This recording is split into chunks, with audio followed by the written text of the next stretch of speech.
Brothers and sisters, thank you very much for coming here to the nation's capital, and I'll tell you why it is a wonderful sight for us to look out and see so many people in yellow T-shirts.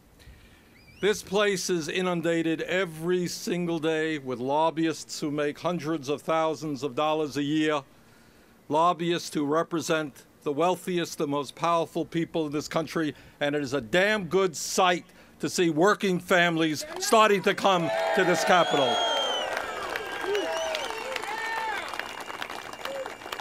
And let us hope that in the months and years to come, this Congress will begin to address the very, very serious problems facing the middle class and working families of this country, that those will be the issues that we focus on, how we expand the middle class of this country, how we provide health care to every man, woman, and child as a right of citizenship, how we make sure that every person in this country who has the ability can get a college education regardless of the income of the family. We have the potential to do great things for working families. And what we have got to do is what you are doing today. We've got to mobilize working people all over this country so that we reclaim that capital for the middle class and working families of this country.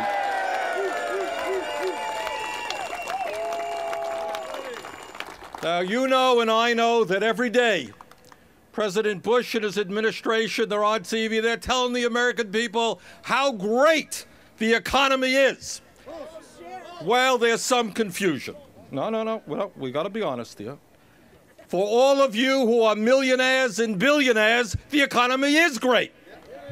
But if you're a working person, the reality is you're probably working longer hours for lower wages than was the case 20 years ago.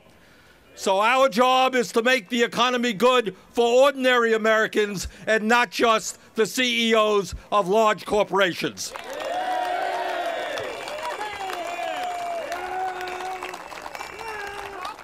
There are a lot of reasons why the middle class is shrinking in this country, a lot of reasons why people are working longer and longer hours, why we're losing our health care and losing our pensions.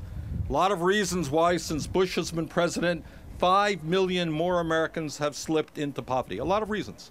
But one of the key reasons that we have got to address directly and forcefully is the disastrous trade policies of this country, which have cost us millions of good-paying jobs. You know, some of my colleagues up there, they talk about moral values and they talk about family values. Well, you know, it is not a moral value to shut down an American plant, throw American workers out on the street, and move to China where you're paying people 30 cents an hour. That is not a moral value. So what we have got to do, in my view, is take a very hard look at our trade policies. And anyone who takes an objective look at the results of NAFTA, permanent normal trade relations with China, CAFTA, WTO, and other aspects of our trade policy have got to come up with a simple conclusion. Those policies have failed the American worker.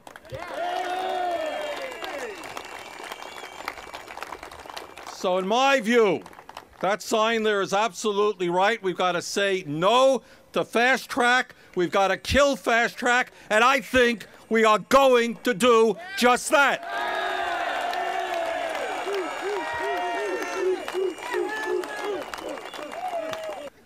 I do not believe that it is fair or right that American workers are forced to compete against desperate people who make pennies an hour, who go to jail when they try to form a union, who have no political rights. That is not fair competition. That is not a level playing field.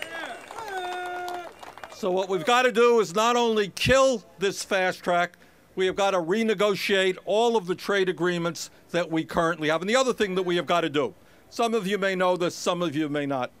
You know, many of these large corporations, at the same time as they're throwing American workers out on the street, they're busy running up to the Capitol and they're saying to the Senate and the saying to the House, give us billions and billions of dollars in corporate welfare.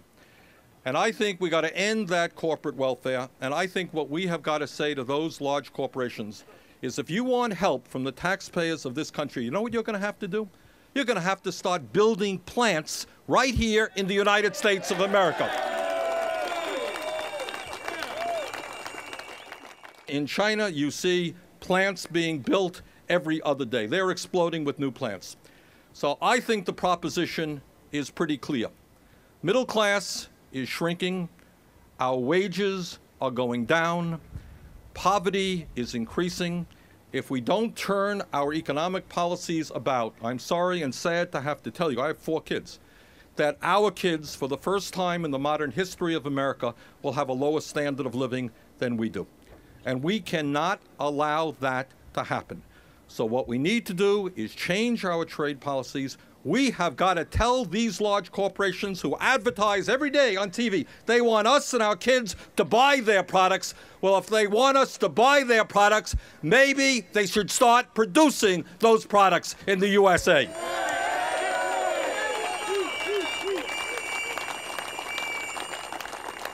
So we've got a lot of work in front of us. It's not only reversing our disastrous trade policy, it's not only raising the minimum wage, it's not only passing legislation that says that when a worker wants to join a union, he or she should be able to join that union without being beaten over the head by an employer.